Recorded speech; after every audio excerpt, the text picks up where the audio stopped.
So you can see I've had to work backwards in order to make progress. But yeah, I think that's starting to come together. Finally!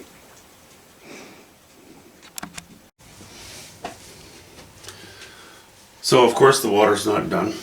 It needs some highlights. But I've done so much work in it now, I'd be painting wet and wet. And at this point, I'm so close to where I want it to be, I think I'll just leave it, go into it later when it's a little drier and I can make those highlights a little stronger. But while I was doing this, I was worried about this. I've always been worried about this because I was originally intending on lowering my values as I got to the edge of the painting. Now I see that it really would help a lot if I would just tone down the edge of the water.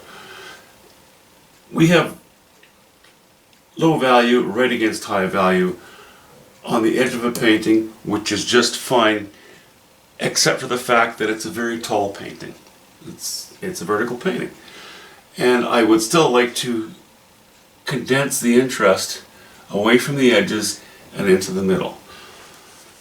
So I have the option of raising the value of this closer hill, or even just these trees, sort of along this shape and here, raising the value. That would help blend with the water. It would draw attention away from the difference in values between the trees and the water. Then what I would be doing though is taking this shape, which is the most important shape in the painting, and I would be carrying it back up. Which would be okay if the painting ended here and went this way. But like a bust of Beethoven, we just wouldn't see the rest of the body, because Beethoven went all the way, as Victor Borg said, all the way to his feet.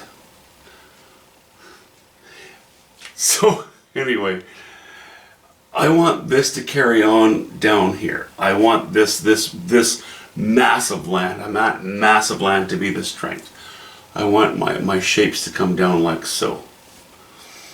I don't want something raising interest up here. I've already got that in the sky. So what I'm going to do is I'm just going to tone it down from the edge here, lower the values, and allow them to shine as we get closer to the center. You know, I enjoy vertical paintings.